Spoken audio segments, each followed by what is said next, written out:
Welcome back to Module 2 of the Office 365 Fundamentals course. My name is Alistair Spears. And I'm Jeff Medford. So we're here today to talk about Office 365 for IT professionals. In this course, we're going to talk a little bit more about behind the scenes of Office 365, how we architect Office 365, how all the different workloads and services hang together, and some of the operational processes that we do at Microsoft to make sure that Office 365 is always up to date and always available for you as a customer of Office 365. So the agenda that we have here today is essentially to talk about our global cloud infrastructure, the logical architecture of Office 365. We'll talk about some of the workloads behind the scenes and how we architect those workloads specifically. And then we'll talk about service operations, how we manage the service and keep it up and running for you. So the cloud. The cloud is a magical thing, Jeff. Yes, it is. It is. Everyone knows about it, right? Yeah, the cloud. I love when I hear people that may be less technical kind of stare up at the sky like the cloud was some orbiting space station or something like that. Yes. But the cloud has gone for this kind of niche technology that was all hype to something that's just part of our everyday lives now. We use it in social networking. We use it without thinking in email. It's also controlling the giant robots on your Xbox That's these right. days with Right. Titanfall and those sorts of things. So it is kind of that thing that's just pervasive through all of the technology that we use today. But when you're talking about enterprise IT, and when we're thinking about kind of the corporate technologies that we have to manage as IT professionals, we need to treat this stuff differently as we treat it as a consumer. Absolutely. There's different rules and there's different engagement models. And Yeah. so as IT pros, we need to think about the cloud as how we can help have control, how we can help our end users, and how we can utilize the cloud as a resource, and maybe not as some of the consumer vision of, it's just all around us and my data is everywhere and I don't quite know. I'm signed up for 50 different services. From an IT perspective, we really need to think about how the cloud and our enterprise architecture interacts. That's right. And so when we think about Office 365, it is not a consumer cloud solution. It is an enterprise-grade cloud solution. And as an IT professional, you should absolutely not treat it as this mysterious black box. It is very different to, say, other technologies. And as an IT professional, it's our value to our organizations to really understand what's going on behind the scenes, understand the technology that we're using, because it's kind of our value. Otherwise, we wouldn't be IT pros, right? Absolutely. And I think one of the big part of investments from Microsoft is to give IT pros control, to give configurations, to allow you to really have a deep level view of Office 365. So we're definitely not saying treat it like a black box. We're saying we've added the controls, we make the investments, whether it's PowerShell, whether it's admin center controls or message center, that from an IT pro perspective, you can own, control, and really manipulate Office 365 in a way that's beneficial for your business. Absolutely. So Jeff, take us through some of the global infrastructure that actually runs Office 365 behind the scenes. Yeah, it starts from a data center perspective, and that magic cloud actually is really big places out on plains or out by rivers or places that geologically we've surveyed and said, hey, this is a spot for a data center. And so all the magic of the cloud happens in very real scenarios with people working, with servers humming in a data center architecture. And Right. on the screen right now, you're seeing basically a representation of that. And we say, and we joke about it a lot with customers, like, well, we have between 10 and 100 data centers for Office 365. So a pretty broad range. Yeah. We could be in your backyard or not. But what we try to do is focus them on regions. So you have regional standards, backups, primary, places where the data, maybe from Exchange or SharePoint, are in different locations in a region, but then we don't go outside that region. And I think that's the most important part, that even if we have hundreds of data centers, we keep them regional. We keep our customers focused in on where their business is, where data protection lies. So as we build out that network across the whole world, It starts with those huge data centers, the billions of dollars of investments that we're making, and then starts to move out from there. And so what would you say to customers that say, hey, I have data centers already. I have 10 data centers, I have 20 data centers. What makes a Microsoft data center different to, say, a customer data center? These are, between 60 to 100,000 to 400,000 types of servers, and we really don't call it a data center until we are in the hundreds of thousands of servers. So, it's the scale. It's the scale, and it's the services and the way that the architecture that we run. And you'll see that as we go through this module. Kind of the inside look is it's not just that physical location that differs from what our customers might be able to employ.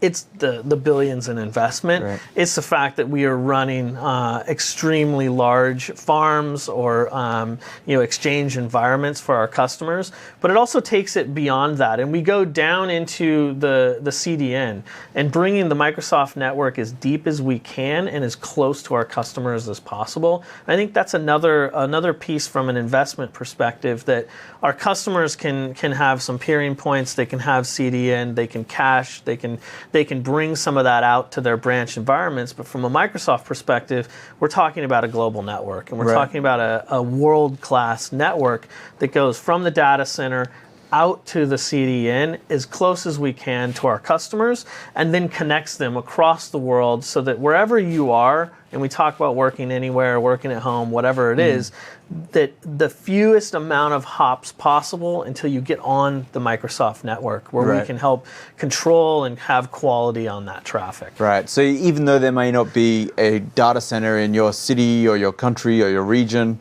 there's probably a CDN that you're connecting to that is actually on the Microsoft network and is giving you a really fast connection on that backbone, on that fiber backbone back into the Microsoft data center. Absolutely. And as we go through and talk about like a specific location, you might think of the US as the region, and we have primary backups, we have data centers all around from a US perspective, and then it goes out to those CDNs, but it doesn't stop there. So you have those core data centers, you have the ability to move, we move data and we move those connection points as deep as we can. And then we start getting into what we call metro solutions or peering points. So we connect into the IP peering networks. Microsoft then drives it deeper so that from a core data center, you have the edge node. From the edge node, you then go into the metro solution.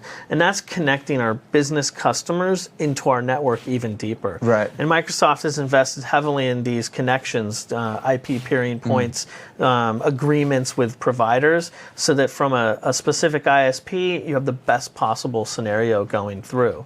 The other piece I wanted to get to is that last mile. And with last mile, it comes actual applications running on your laptop, running on your desktops.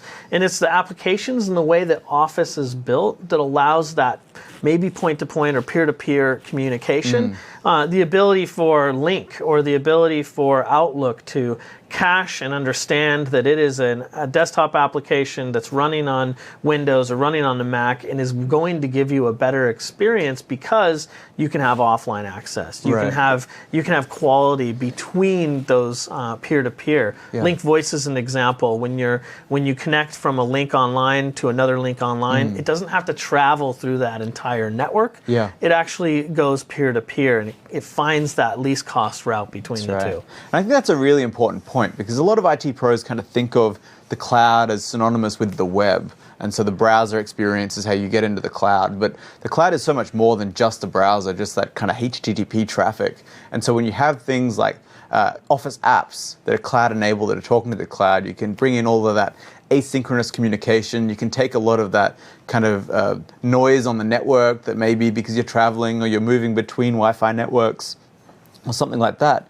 You can actually smooth over a lot of that with the smart endpoints that we have in Office and the Office apps themselves. Absolutely, and to take it to the next level, you talk about click to run and you talk about Office and what a lot of our customers and even IT pros don't quite understand what Office is and how we deliver it. And a lot of questions we get is, well, what is the bandwidth it takes? How do I install it? If I have 100,000 employees all trying to install Office, how do I control that? And that's where we give that control back to IT and say, you have the gold image. Even though it's Office 365 Pro Plus, you actually can store that on your own network. You control the updates. And from a network perspective, it becomes a moot point.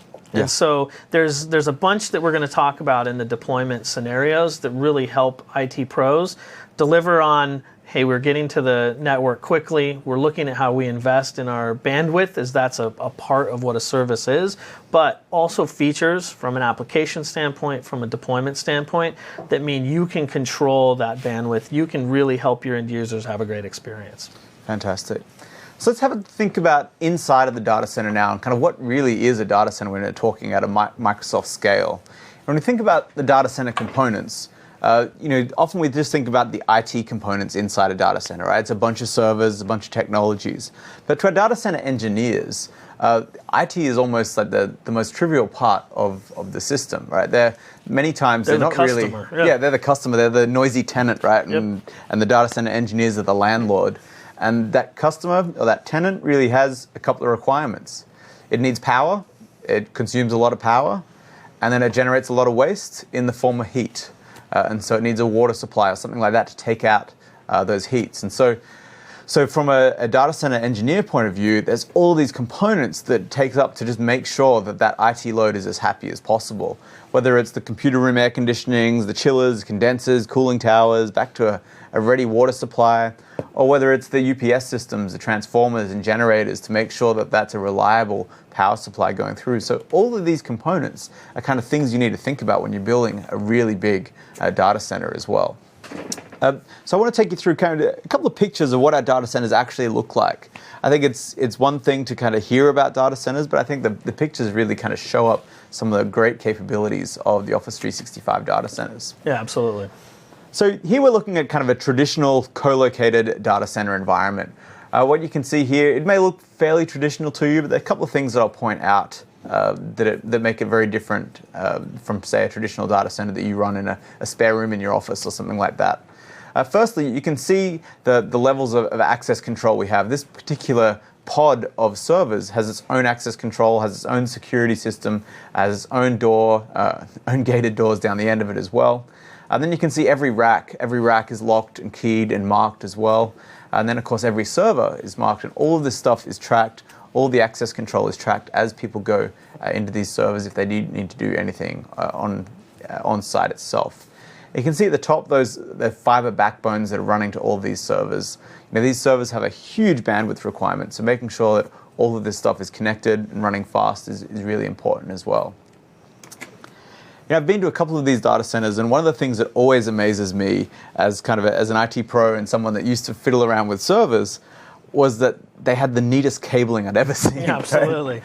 Standards of cabling. Exactly. There's manuals of cabling of which colors go where, how to bind it, and those sorts of things. And it's just one of those levels of details that you have to have when you're running hundreds of thousands of servers. Like when you have something that's miscabled or something like that, it just adds that little bit of extra complexity and adds that little bit of extra, kind of what we call configuration drift, that changes the system just that little bit, that when something goes wrong, it makes it even harder to look at as well. Here's a picture of some of the air handling units in that kind of traditional data center. And these things, even these things are modular as well. And you can see here the modular units that we use for the air handling and cooling units here. They can very easily be swapped out, pulled out, replaced if something goes wrong as well. Rather than try to fix the unit on site, it's better off to just replace it altogether and fix it with someone that actually has the expertise. And when you can do that, when it's not a mission critical system anymore, because you have redundancy in those systems, you can fail over, you can keep running without worrying about anything. So that's kind of a traditional look at data centers running at a Microsoft Cloud scale. We also have some more kind of innovative, non-traditional sort of data centers as well. And this is a picture of one of them out at our Quincy data center. Quincy is in eastern Washington. It's the part of Washington State where Seattle is, that is dry and sunny, unlike Redmond where we're from. Yep. This is a great conditions for data centers, whereas I think Redmond's are better conditions for software development. That's right. It's always raining and indoors. Dark, black lights. That's right. A lot of coffee. Yep. But what you can see here is this IT pack, and the IT pack is kind of Microsoft speak for the IT pre-assembled components. And what you can see, it just fits together like Lego here. You see that core IT load there that has about a capacity of 4,000 servers. And you can see in this particular picture, we're lowering in an air handling unit on top. So you talked earlier about the IT load and all of the other pieces, that the IT load is just one piece. Yeah. This is the IT load, right? And, That's right, and when you think of what our data centers really look like, it's electrical engineers, it's facilities type of people that simply take that IT load and then implement it within this next generation data center. That's right. And in terms of running the IT load, that's all done remotely, right? It's done by the Exchange team for Exchange Online. It's done by SharePoint team for SharePoint Online, or Link for Link Online. We don't need to have the data center engineers understand that. They just need to know that, well, let's just keep this thing powered and keep this thing cool and keep it running. And then remotely, we can manage the rest of the things, even down to like hard toggling the power of a particular server over IP or something like that. So in terms of this, you can see as we lower on that unit, and we just stack them all together. And stacking them all together, we kind of end up with a complete outdoor data center. And you can see here, we have some air filtration units on the front. We have air handling units lowered on the top, and then that core IT load there. And the idea behind this system is it's completely self-contained. So it doesn't need to use electricity to run some of those cooling systems and those sorts of things. It's all using abatic cooling. Essentially, the air is flowing through the data center. The servers are naturally sucking through that air. And as the air is heated up, it gets pulled out of the top. And so just pulling out the air out of the top has that airflow going through the data center and keeping it cool without having to use any power other than to operate the monitoring technologies or opening the vents to control the temperature and those sorts of things as well. So it's a really efficient way of doing it. And now we're getting to the point now that we're actually building data centers built for servers rather than trying to retrofit office buildings into server rooms and data centers. And people have a very different expectation of environment than servers do. And so this is kind of fit for purpose way of building a data center as well. I think that's always a point that gets some laughs when we talk to customers, because they picture themselves on the 8th floor of whatever building they're on, trying to redo the entire floor, do the raised flooring when it was built for people, cubicles, that's right. And all the heating and everything else. It really is a different story. We've heard from many organizations that are moving to Office 365 primarily because their server room can't take any more weight. Like, it's in danger of collapsing the building and collapsing the floor full of people underneath it. And so there's a whole bunch of different reasons that people are moving to Office 365. And we can take care of this at a much better scale in our systems as well. So the key point of all that is that really that Office 365 infrastructure operates as a separate data center within a data center, kind of an inception type data center, if you like. There's shared mechanical and electrical. There's that shared global fiber network and the peering arrangements that Office 365 benefits from.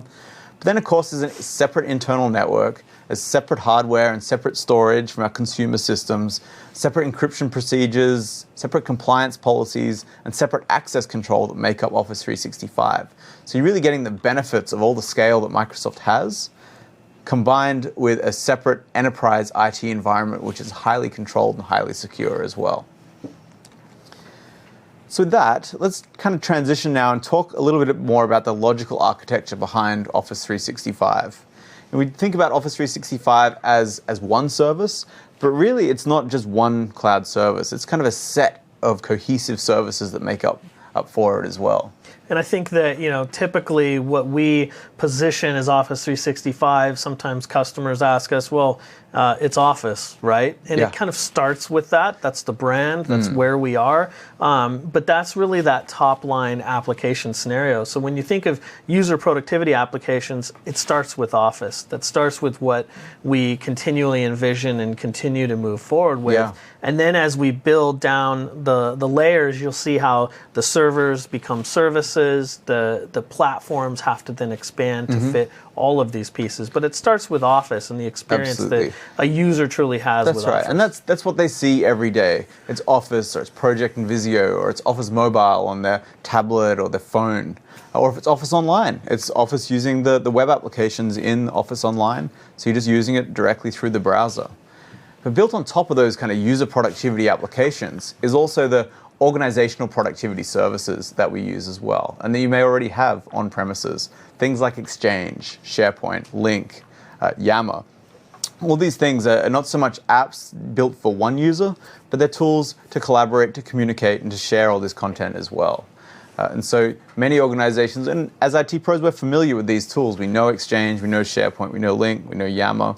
But what we're getting with Office 365 is everything together in that scenario as well. And I think that's a big point, because for the last 5 or 6 years, as I've worked with IT pros, it's very simple to say, well, we have an Exchange server. Why don't we move that to Office 365? We have SharePoint. Why don't we move that? And so it's very simple to think of it as that services platform, but then it is all those other cohesive pieces that really make it Office 365. And even now, questions come when I talk to IT pros of, how do we get Office 365 on premises?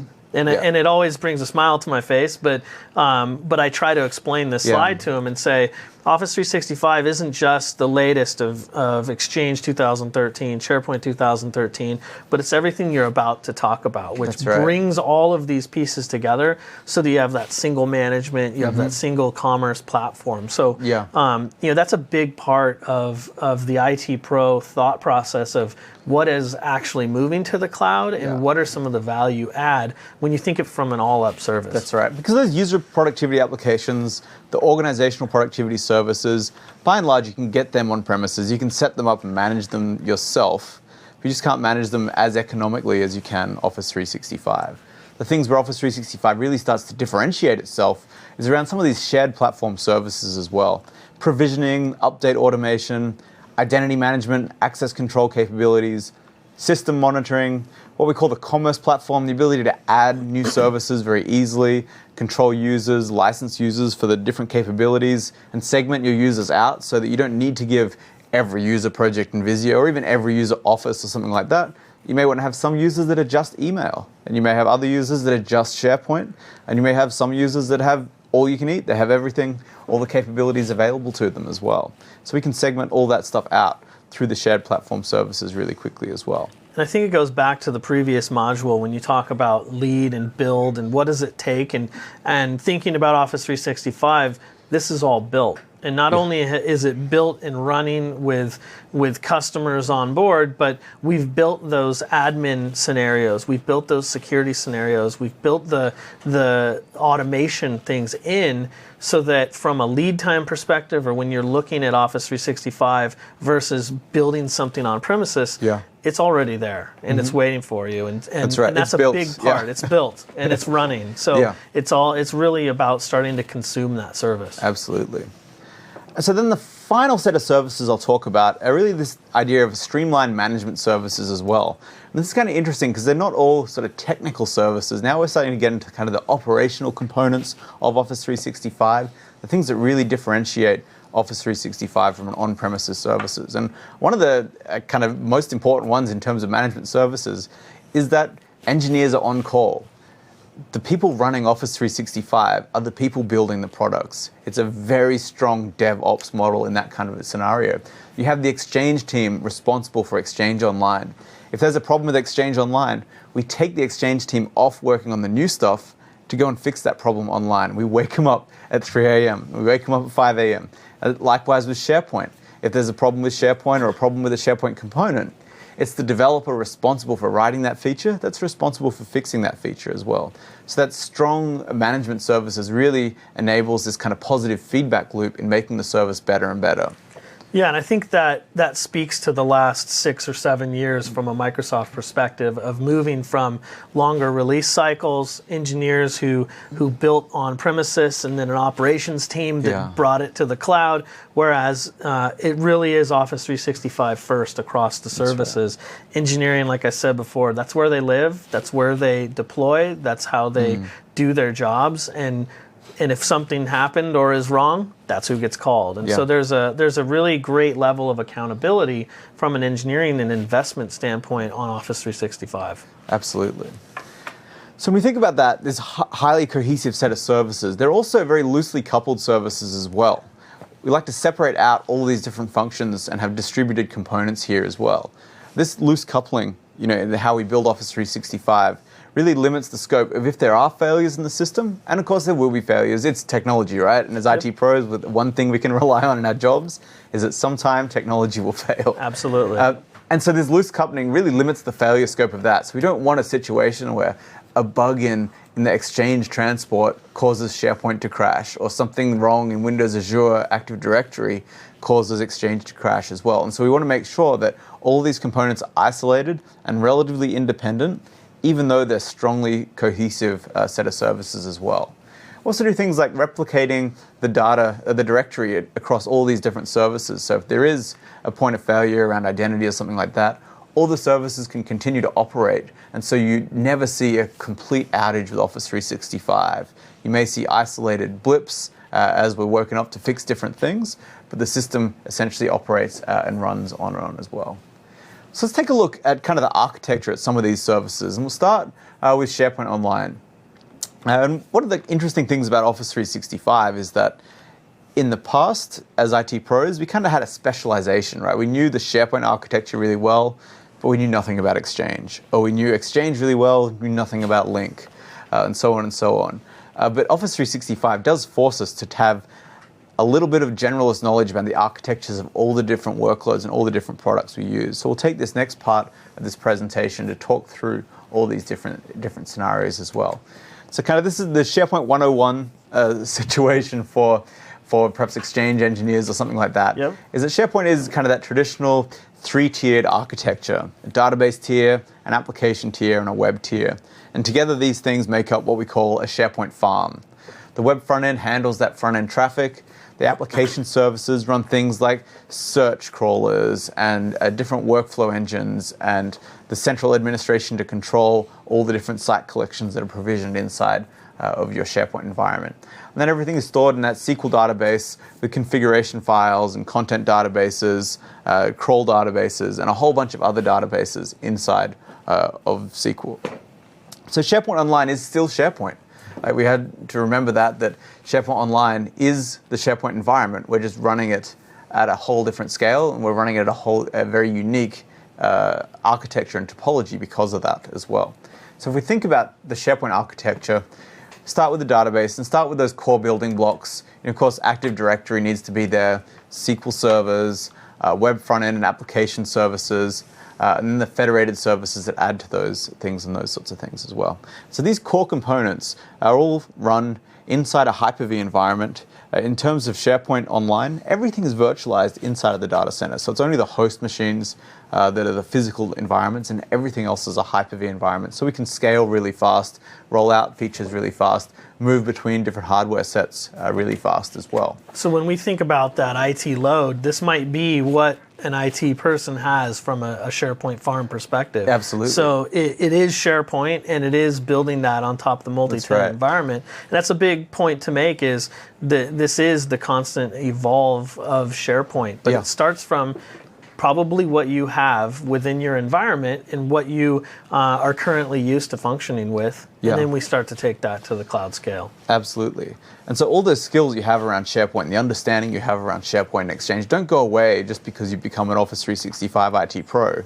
You just need to up-level them a bit and think about the bigger architecture now that we're running hundreds and thousands and even hundreds of millions of users through these systems as well. So when we think about that kind of core building blocks of what makes SharePoint, we actually wrap that up into what we call a stamp.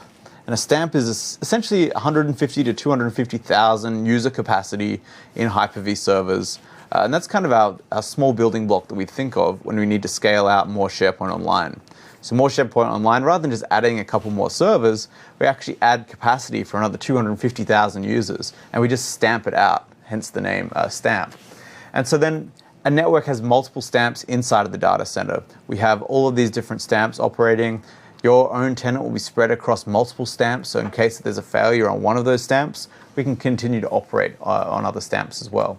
And together, with extra components like Active Directory synchronization, System Center Operations Manager to manage all those different environments, DNS, admin, backup procedures, mail services to send mail out through SharePoint. We wrap that all together, and that becomes essentially what we call as a SharePoint network. And then, of course, every data center will run multiple versions of these network, spread your data across all of those networks as well, load balance that environment, and of course also have a high availability system with an entire other data center that has that environment operating in it with a similar model as well. This is one of those 10 to 100 other data centers. Exactly, right? Yeah. In the same region though. Yep, yeah. In the same region. And then kind of the other stuff that makes SharePoint Online unique is the stuff that we build around it to manage this infrastructure as well. So even while a web front-end server may look pretty similar to what you run on SharePoint on-premises, it's the stuff that we do to manage that environment. It's the grid manager that manages this grid of networks and stamps, the global directory, the tenant administration, the domain name services, the Azure connections for blob storage and those sorts of things, and also how we use the CDN services that make up what's unique about SharePoint Online. So perhaps to simplify that down, let's take an example of what would happen when we just save a document into SharePoint Online. So this is a pretty kind of simple example that kind of makes the point of where your data will go when you save it. So as a user, I'll save it into SharePoint Online. Essentially at this stage, I'm making one copy of that document. And so if something happens with that one hard drive, I've lost the document, right? So this is kind of the worst SharePoint architecture you could ever have. Server under your desk. Exactly. Yeah. And so, of course, the next thing you do, logically, RAID 10 across that so you can prevent against that disk failure itself. In Office 365, we also synchronously mirror that to a whole different rack and a whole different stamp. And so you're adding up to 6 different copies of that one document throughout the Office 365 infrastructure. And we asynchronously ship those logs across to a second data center so that your failure scope there is limited to a data center level. So if a data center goes wrong, you still don't lose your data as well. Then, of course, you may get data corruption. You don't want that to be synchronized across all the environments as well. So there are scheduled backups that come into play here.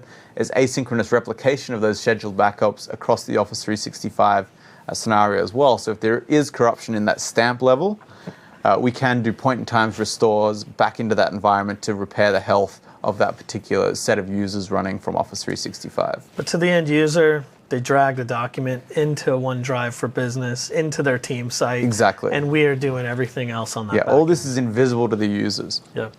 So if there is kind of a user error, yep, and we know it all happens, if there's a user error somewhere in this environment, we need a way for the users to be able to recover that document without having to go back to the scheduled backups or anything like that. That's a pretty costly operation. That's something has really gone wrong if that has to actually happen. And so we have this concept of a recycle bin in SharePoint and SharePoint Online. So the user can restore from the recycle bin.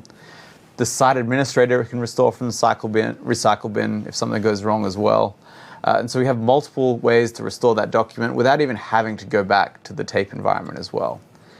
And then, of course, there's a client-side cache of that document as well. So inside of Office, Office is doing that asynchronous save up into SharePoint Online and can keep a copy locally. So if there's a problem at the network level with just being able to connect to the data center, maybe the data center is completely healthy, SharePoint Online is completely up, but something's gone wrong with the home internet connection or something like that, you can still get to that document through the client-side cache. So let's talk about Exchange now. And Exchange Online has a very different architecture to SharePoint Online. I started my career as a SharePoint Online guy, and we always used to think about SharePoint farms. Yep. And the one point of advice for anyone that's a SharePoint person is never tell an Exchange guy that it's an Exchange farm. We don't use that term. Exchange farm is a bad term. Yep. Quick tip of the day. Exactly. So career-limiting move right there. So in the nature of Exchange, though, is a little bit different. You kind of divide up an Exchange server into a couple of roles. A CAS server, the client access server, and the mailbox server as well. And so the client access server is receiving that traffic, and the mailbox server is storing the mailbox itself. And so we group both of these together into a couple of different things. A CAS is grouped together with a number of different CAS servers, and that provides a CAS array. So it provides failover of that front-end environment there. Then your mailbox servers are grouped together into a database availability group, so that if something goes wrong on one of those servers, they can fall back to another one as well. And then, of course, there's a edge server in play over there, and the edge server kind of controls and routes traffic around to all those different CAS servers as demand. So when you think about Exchange architecture, I mean, this would be a typical scenario for our customers. Yeah, that's right. And this is something you'd run on premises exactly the same way throughout different environments as well. Yep. One of the things that we often do, though, to kind of simplify that, from an on-premises point of view, is we do like to combine together those mailbox servers and the CAS array servers as well. Gives you that same level of control, and every CAS server can talk to every mailbox server. But just combining it that way just gives you more bang for your buck in terms of reliability without having to have all those different servers. And most people generally combine these roles together so that you're running your DAG and your CAS array on the same set of servers itself. So then in terms of how Exchange talks to all of this, we'll get a little bit deeper here. Essentially everything is talking then to the CAS server, and the CAS server is then talking down to that mailbox server, depending on what you're connecting to and what you want to get out of it, you connect there as well. The kind of only real difference there is unified messaging, and unified messaging kind of talks to the CAS server to get the information about that particular mailbox server, and then talks directly to that mailbox server to put in things like voicemail messages in there as well. So as we think about on-premises architecture, lead times, build-outs, this is what we're building out. And this is what, from an IT pro perspective, this might be what you think about every day when you're going through what your next Exchange architecture might look like. Exactly. And we're always thinking about scale when we're building out on-prem. Before you even start, it's like, how many users do I have? What's my anticipated growth? What size mailboxes do I want? What's my archive sizes? All those sorts of things come into play when you're building an on-premises Exchange environment. But for Exchange Online, it's already built for you as well. And so essentially, we build out these partitions, and these partitions of CAS arrays and database availability groups. We essentially scale them out really quickly as well. One of the interesting things I think about Exchange Online is that we don't ever patch any of these servers as well. It kind of blows people's minds when we first talk about, what do you mean you don't patch Exchange Online? And the nature is that there's just too many servers to patch. Right? Too many servers to patch, too hard to patch all those servers. And one of the reasons why patching is really hard when you get to this scale is that you introduce this configuration drift. You introduce this nature that one server is just that little bit different to every other server. And if there's just some tweak that's going on, the patch hasn't applied right, or it applied at a really weird time, all of a sudden that server is just a little bit different to everyone else. And you kind of get that butterfly effect, or that chaos theory happen when you have hundreds of thousands of servers here. You don't know what's going on, and it's really hard to track down those problems and those sorts of things. So rather than patch, essentially what we do is we just format reinstall those servers. The nature of Exchange is really scalable, that you have that database availability group, that you can take a server out of rotation. It still lives on another 3 or 4 servers inside of Exchange Online, and we can just take it out, stop it accepting traffic, shut it down, reformat it, rebuild it at the new baseline, the new build number, the new patch level, essentially, and then rejoin that into the network, rejoin it into the database availability group, and start transferring that load back onto that server to keep it all up and running really fast as well. And so that whole process is all automated.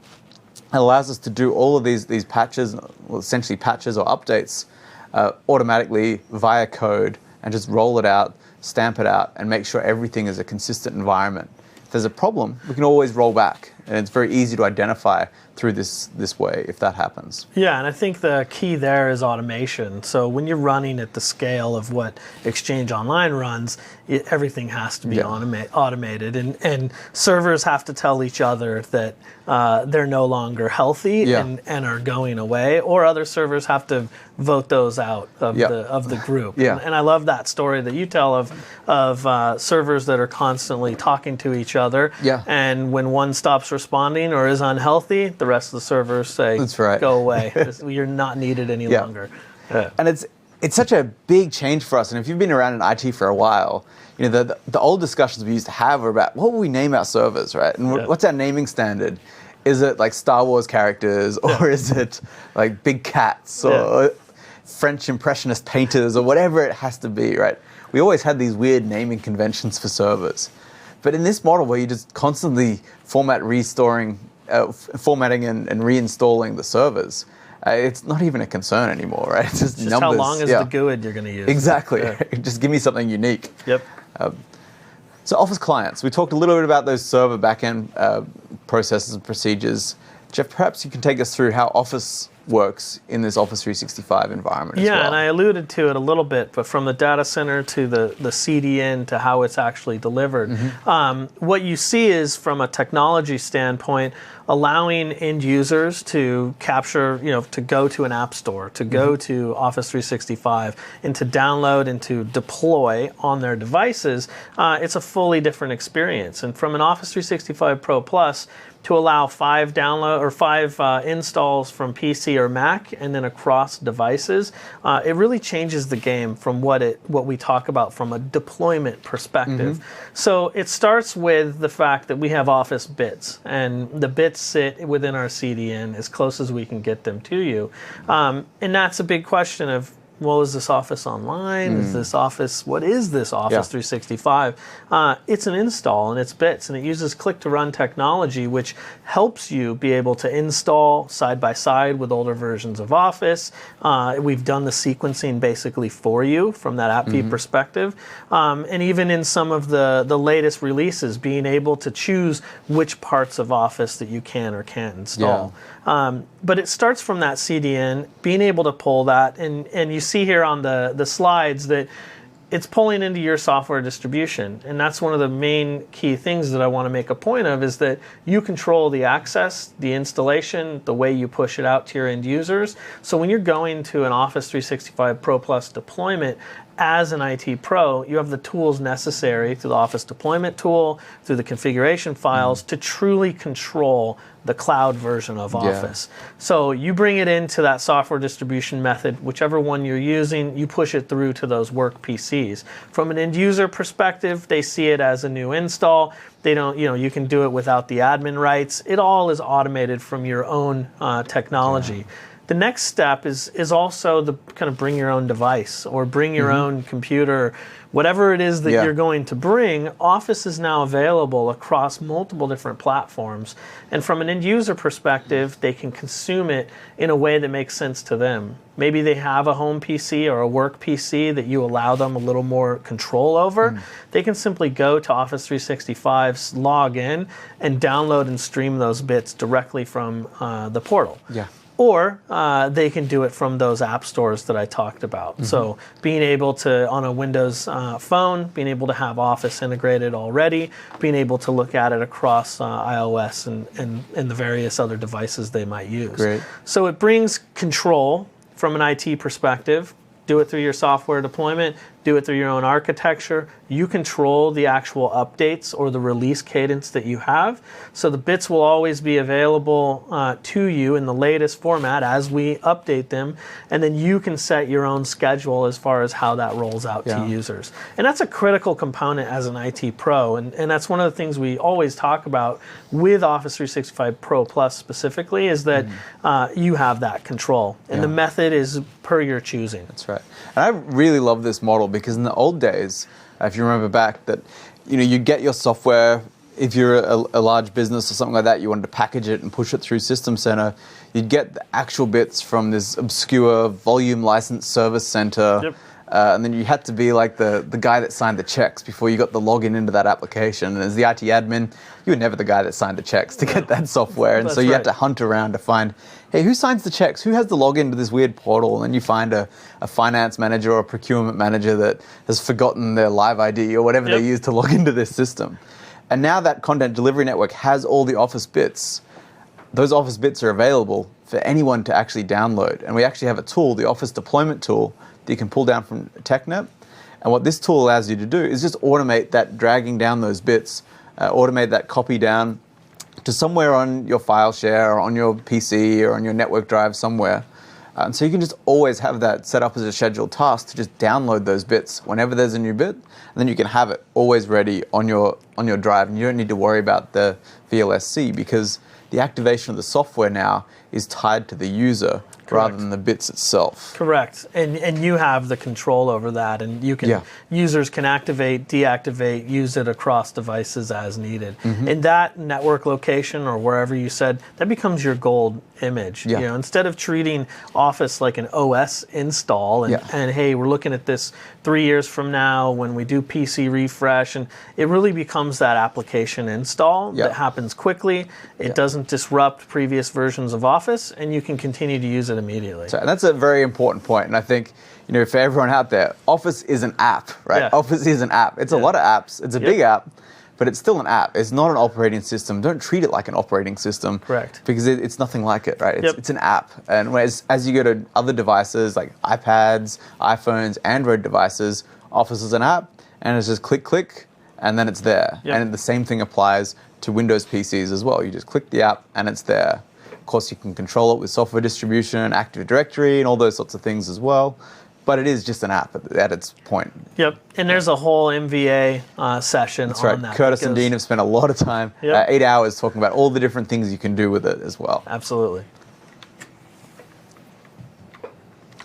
So what I wanted to switch over now is really service operations. Sure. And we've talked about what the data centers look like, how we push it out to our customers, what it actually looks like from the end, like really inside Office 365 from an Exchange and SharePoint perspective. A lot of the big questions are always around control from an IT pro, IT admin is how does Microsoft either help our customers or our partners, or how do we help directly with troubleshooting and getting connectivity and really the role-based access control. Sure.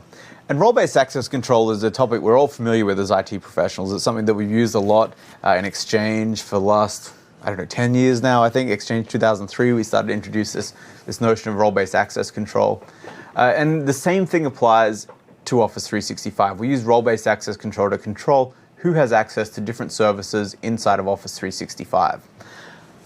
One of the big differences, though, when you're thinking about like a server traditionally on your network, it's part of your domain, right? So it's part of your domain. You log into it.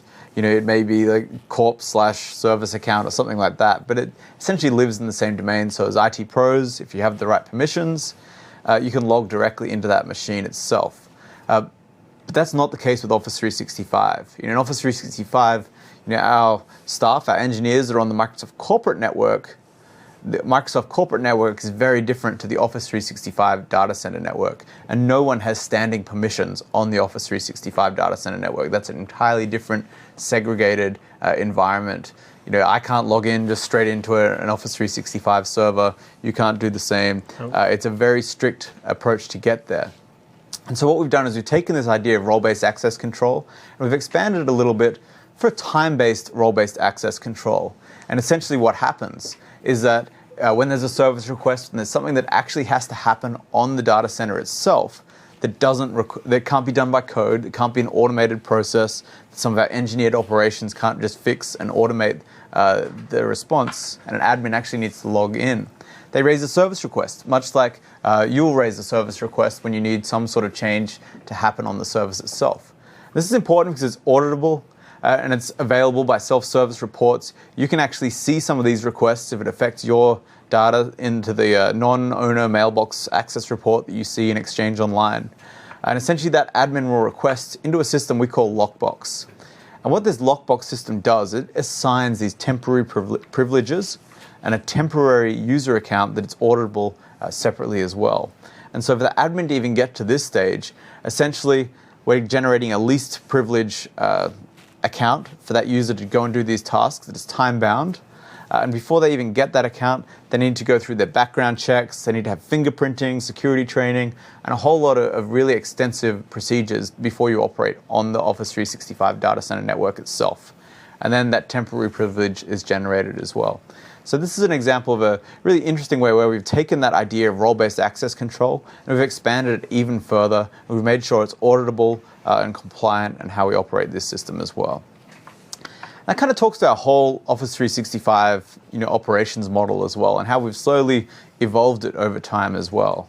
Think about the kind of traditional IT environment that we used to all deal with 10 or 15 years ago. We had a lot of highly skilled and very domain-specific IT pros. Because you needed to. You needed to understand the environment you were building. You needed to put it all in place. You needed to understand the capacity. And it needed to be static, predictable, change-freeze type of environment. And this is kind of the outsourcing model is still kind of a continuation of this in many ways, that you just kind of change-freeze that environment. You lock it in place. When you lock it in place, all of your documentation stays up to date. You don't have to worry about anything and those sorts of things. And your success was really defined by how skilled you were to actually make those changes on the service you were running yourself. The product team, if the case is Exchange or SharePoint, was totally far away. It was totally disconnected to your environment. Yep. You know, you wouldn't ever see them. You kind of raise a support ticket. Maybe over time, you know, it would get fixed through a hotfix or a service pack or something like that. But your day-to-day success depended on you on the ground, understanding everything that was going on in that environment. And over time, we've merged, you know, tried different approaches as well. We had the service IT model. This is kind of the tiered model that many organizations use today, where you have a tier 1 operations support, escalate to tier 2, even tier 3 sometimes, before you finally escalate through Microsoft support, and then escalate through to the product team as well. And that's a great model because it does help you like shield your more technical people from a lot of the baseline questions, Yep. you know, the have you tried turning it off and on again sort of questions that you have to deal with. But the problem with that is it's just too slow. It's too slow. And when you have an SLA like we have in Office 365, which is 99.9, that allows us essentially 43 minutes of leeway every month. And so if you have to escalate a tier 1, tier 2, tier 3 before someone can actually look at the issue, that's going to be way more than 43 minutes to actually resolve that issue. So that service IT model, while great, just isn't fast enough for us to really highly operate an Office 365 service. Yep. So then, you know, we initially tried now our first kind of foray into the cloud services in the Office team was something called BPOS, or the Business Productivity Online Suite. Yeah. I like to call it the big piece of software Right. in the cloud. And that was the first model. We had this direct support model as well. So you had like a very lightweight tier 1 operations support. And then at any time, we'd have 10 to 12 engineering teams around the clock monitoring the service 24/7. And when we first put this model in, you know, this initial model of having the engineers do the support themselves and fix it, you know, there was a lot of outcry, right? Because, you know, this time BPOS was based on 2007. We were gearing up for the 2010 waves, Exchange 2010, SharePoint 2010. When there was a problem in the service, we took those engineers off the line. They stopped checking code, they stopped working on the new stuff. They had to go and fix the old stuff. They're working up at 3 a.m. at night. You know, they were complaining that, oh, I'll miss my deadline for these features and those sorts of things. But the weird thing was a funny thing started to happen after about 6 months of this approach, this direct support model. The code started to get a lot better. You know, the features started to get a lot better, and it actually started to shape what Office 2010 and SharePoint 2010 and Exchange 2010 became. Because for the first time, you know, we've always heard the pain, we've seen the escalations, we've seen the support issues, but the first time now that we were actually running the service ourselves, we felt the pain, right? We felt that initial pain. We lived the pain. We were woken up at 3 a.m. With automated voice messages to go and fix things in production and those sorts of things as well. And that really helped make those products better and that really positive feedback loop.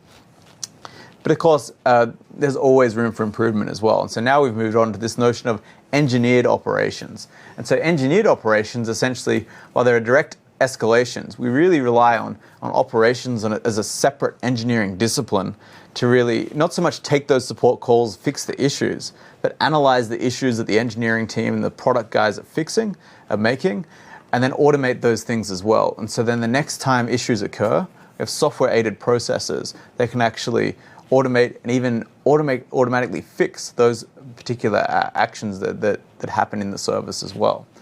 An example of this is a feature that you've seen in Exchange 2013 called managed availability. Managed availability is this notion that you can have multiple different servers, and essentially those servers form a quorum.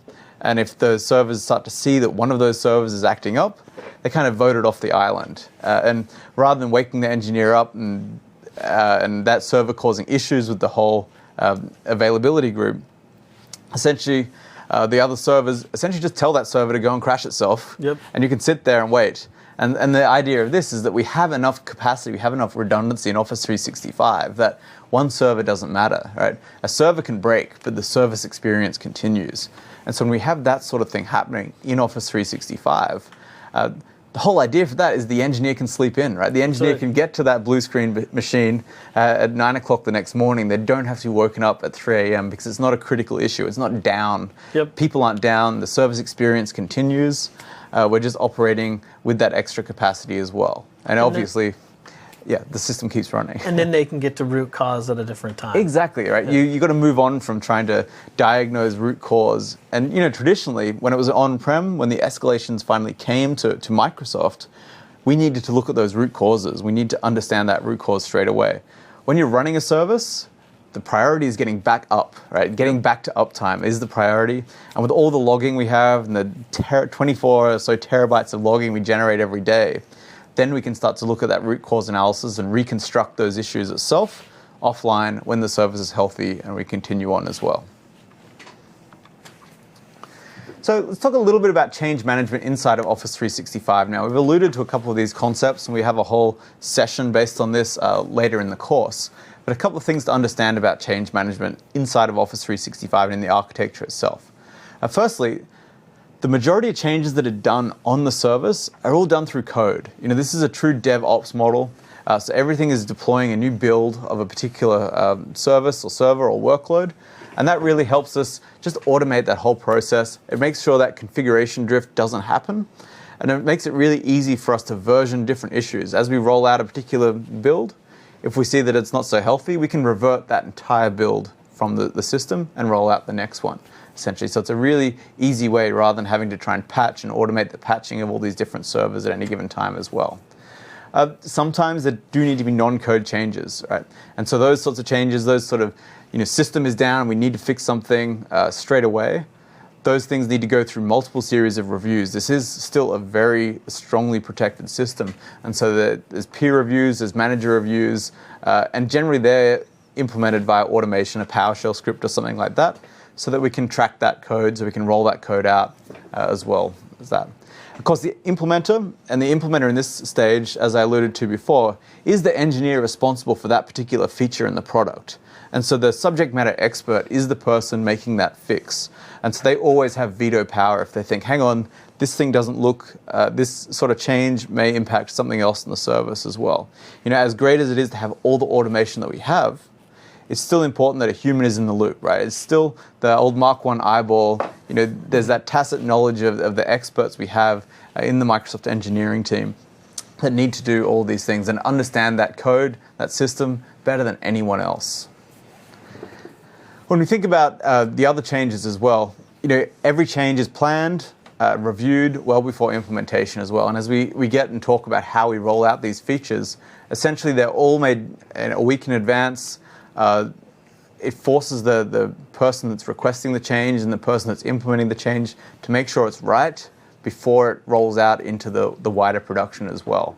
And it has to go through a series of gates and a series of gated environments before it finally makes its way into the wide world of the production Office 365 environment as well. And of course, if there's a break-fix incident, and of course break-fix incidents will happen in the live site, we have an incident protocol. They're always under the supervision of one of our senior engineering managers. There's an on-call team that's put together to manage and monitor any of these issues that happen as well. So when we think about how these changes actually get deployed into production, firstly, we've got to think about production as the most sacred environment we have inside of Office 365, right? It's where the it's the customer's environment. It's where your data lives. It's where my mailbox lives, your mailbox lives. Yep. Perhaps people watching's mailboxes are already in Office 365 as well. So we want to make sure that it's highly protected and highly rigorous as well. If any single change fails any step in the process, the entire build is abandoned. We scrap it. So it's not that you just go back a step, like, all right, do some more testing. It's cut. Start again, start from scratch, start from a new build, and move that package through the environment as well. There's a whole bunch of automated systems that run in this environment, and it's the same pipeline used for the server products as well as the service. And that's an interesting concept for a lot of people to think that, when you see Exchange Service Pack 1, it's that one build tree that we use for Exchange. It lands in Exchange Online, and it lands in Exchange Server eventually as well. So the way to think about Exchange Online is it's kind of n builds ahead of the Exchange Server product at any given time. Obviously, when we roll out something like a service pack or a public update to the clients or the servers themselves, we need to do a whole bunch more testing for different architectures that people may deploy on-prem. There's one architecture in online, and we know that architecture really well, and so we're always ahead of the curve in terms of the build branches in online as well. And so that same pipeline moves through as well, and those changes as we move through that production environment starts with our test accounts, starts with our testing environment. Obviously, the developer checks in that piece of code into the environment. It gets built on their own testing environment. It goes into a check-in validation environment. Then it goes to a post-check-in environment. There's a lot more testing. Every day there's an official build, and that official build gets an official test cycle. And then slowly it starts to creep into our production environments. The first part we call is our service dog food environment. Our service dog food environment is kind of a selection of production users. Microsoft is one of these production users, so we are kind of the guinea pigs ourselves of all of these changes that go through Office 365. And then after that, we slowly start to slice it out into production. This notion of slice in production essentially means we roll it out to a few parts of the environment, and we see if it changes. We monitor the health, we monitor the server capacity, we make sure it doesn't affect uptime, make sure it's not consuming more resources than we expected it to do. And once we see that being safe, we start to roll it out to the next slice, the next slice, the next slice, until it's throughout the production environment. So that sounds like a very long process, but the reality, this is constantly going on. There's constantly builds in flight going through this environment and turning on into production. And the nature of this is that because we're doing this so often, the changes that we are able to make in that short amount of time are relatively small. So most of these changes, the users and even the IT admins don't actually see these changes. In many cases, they're back-end services. And for the big changes, lighting up new features, new capabilities, we generally push out the code first before we light up the user interface to enable that particular feature as well. I think one thing to remember is we can always pivot on a hotfix or something that's necessary extremely quickly. That's right. But then when it comes to actually deploying new features out to production, that's why you might see sometimes we say, oh, hey, Exchange just added this new feature. You may get it in the next few months. Yeah. And that's a big difference between how we handle things that are critical hotfix and how we handle things as they roll out. Yeah. You take an example of like a critical security update for Exchange Online. We can push that out within 24 hours, all the different servers in Exchange Online. And of course, pushing that critical update out basically involves formatting and reinstalling hundreds of thousands of servers, but that can be done in 24 hours.